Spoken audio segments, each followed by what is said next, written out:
play with me here. All right. So there's these buildings going up around the world, and over time, you're seeing this building get bigger and bigger, and they're buying all these NVIDIA chips, and they're buying all these machines, and this building is getting bigger. There's this massive, AI being built over there, just like somebody building a big, nuclear bomb. Should the world be worried about people amassing large amounts of hardware, chips, and machines to make super machines? Should we be tracking that kind of infrastructure, just like we're tracking plutonium and tracking weapons to build these? So, I guess the question I'm asking you So is, I would tell you we already are. yeah, So the yeah, US government has actually, President Biden announced it himself, they have stopped not only quantum computers, right, which are super powerful, chips and AI. The US has blocked this from flowing from this technology from going to countries that we consider hostile to us, whether it's Iran, Saudi Arabia, China, you name it, Russia, those countries, if you are a US citizen, it just came down this year, hmm just this summer. hmm Like literally, if you are a US citizen and you are working on chips in any of these countries, or you're working on quantum computing, or you're working on developing AI, core AI, you are breaking US law and you have to resign today. Like it's very strict. It says like interesting. you literally, it's retroactive. Like it says you have to resign today and stop working on those technologies because of precisely what you're saying. The US is extremely worried about this technology falling into the wrong hands that can threaten US security and US interests. So now, are they doing it to US corporations? The answer is no, right? So we haven't gotten to the point where our government is saying to US corporations, you can't use this technology. And this is the problem with it around the world. Every country, whether they're a US ally or not a US ally, it wants to develop this technology, right? It's extremely powerful. And every country knows that if they don't develop the technology ahead of their enemies, right? Their enemies will develop this technology and have a significant edge on them economically, militarily, you know, in every way, business, every aspect of our lives. This technology we know is going to play an absolutely critical, determinative role, right? So just take the military, for example. This is what the US government is really worried about, right? So we are building autonomous AI systems for military weapons. Is that scary? Absolutely, right? Like we are literally building Terminators, hmm that can go out there and kill the enemy. Now, the US military has been telling everybody, and every country is in the same position. I'm not harping on the US. I'm just saying this is a fact of life. The US has been telling people, no, we still have humans in the loop, right? These are not totally autonomous drones run by AI. There's a human in the loop. These are not totally autonomous missiles or aircraft. There's a human in the loop that can stop it from happening. The problem with saying this is that it won't be true for long if it's even true now. And I don't have inside information to know if it's true now, but it will not be true because you can imagine two fighter jets without human pilots, right? hmm Right. First of all, we're going to be building fighter jets that don't need human pilots, right? In fact, human pilots will be an impediment because if these fighter jets are coming at each other, right?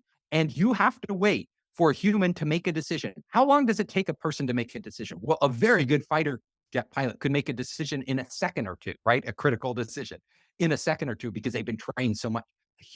A computer can make it in a nanosecond, hmm right? Who's going to win? Which fighter jet hmm is going to outmaneuver the other? It's the one that can act instantly in nanoseconds that will always be able to outmaneuver anything with the human in the loop.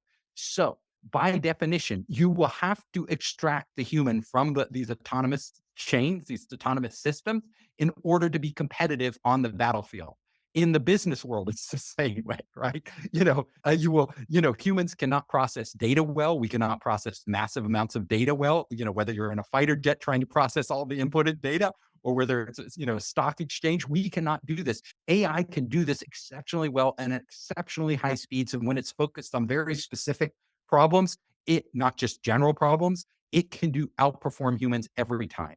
And this is so the answer is we are entering a very dangerous time, right? This is a dangerous time, right? Yes, it We are is. going to be building weapons and economic systems that are run by AI without humans in the loop. And what will this mean but we're still going to deploy them at a higher level. Like, so what I said is humans are moving up the decision making chain, right? We are going to be, generals are going to be happening. They're not going to rely on humans on the battlefield as much in the future, but they are going to be making decisions at a macro level, right? To deploy. Well, do we deploy, you know, 5,000 autonomous drones into this battle, right? And what goals do we give them to accomplish, right? That's the decisions that are going to be made on the battlefield of the future.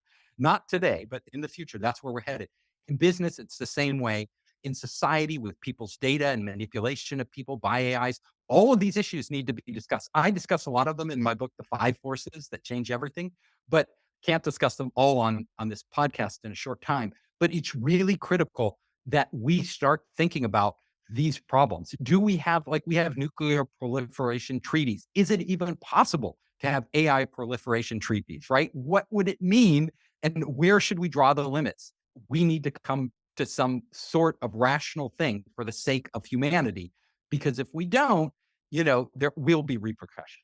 It's hard not to see the Avengers. It's hard not to see Iron Man, and I'm being serious here because when you watch Yes. those fictional movies and you have one guy in the world named Elon Musk who essentially, in a no judgment on it, but controlling war over there in Russia by whether you get to use my satellite or not use my satellite. That you're Yes. starting to see Yeah. power moves where you just got to pause for a moment and think how the power in the world is shifting. So if nobody's thinking about that, think 10 years from now, right? Think 20 years from now. Like the idea of government is fascinating to me. So you only have to watch Iron Man. You only have to watch the Avengers and start thinking about how society might be in the future. And it's not about being dystopian. It's about that's real to me.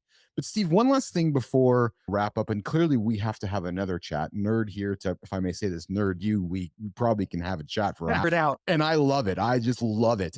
This week, rumors have kind of come out that Joni Ive is working with Sam Altman on a Chat GPT Hardware. device. Would that Yeah, not be that's would that not be spectacular if you had a hand in as a human being creating the most important piece of hardware on the planet and then creating the next second most important or maybe the even more important piece of hardware? Like what a legacy. When I heard that, I said to myself, wow, that would be spectacular. you know, I thought the same thing. And you know what else I thought? Tell me. Smart move by OpenAI. They have a Yes. great brand with ChatGPT, a global brand now. They are the market leader, but very hard to monetize, right? It's still hard for them to make enough money to cover their massive costs, right? Mhm. Hardware, like Apple found this out, right? Mm. Making hardware that for their software platform is a good idea if they do it right. And if they have to do it right, right? It has to be super useful and it has to be much better than you'd get on your phone, right? Why nobody wants another piece of hardware. They're probably going to end up making a phone. Like my guess is it's probably it's hard to beat the phone, right? Or it has to be the phone or a wearable device, Yes. some sort of wearable device. But getting Johnny Ives onto this is a great idea, right? Brilliant. He's Brilliant. like he's an A-list player in creating amazing designs and hardware. But then they have to think about a lot of things. Doing this is a smart move because it can be for them. Trust me, everybody's thinking this. Google's thinking this. Google has an Android, right? And, Apple has, Apple is Apple. They all these hardware. It's not going to be easy for OpenAI to succeed in this area. Mhm. Let's face it. They are going up against Google and Apple, who are relentless, right? Mhm. They aren't Mhm. going to give them any break, and they currently hold the duopoly on most of the hardware that matters in our lives and them and Microsoft, right? They they create a new niche for their hardware that is distinct from these, or that if they can't create a separate use case, a really separate use case for their hardware that you cannot do on a phone, can it has to do something different. And this is the challenge for OpenAI, right? If it isn't exponentially better than the phones out there, who's going to buy it, right? Yeah. Like you're not going to buy a Chat GPT phone, right? You're just not going to buy it, right? If it's not like significantly better, then it has to do something very different than these current devices do. It can they take and allow themselves to do that? That is a challenge they face. It's not an easy challenge, right? It's a smart move, not an easy challenge.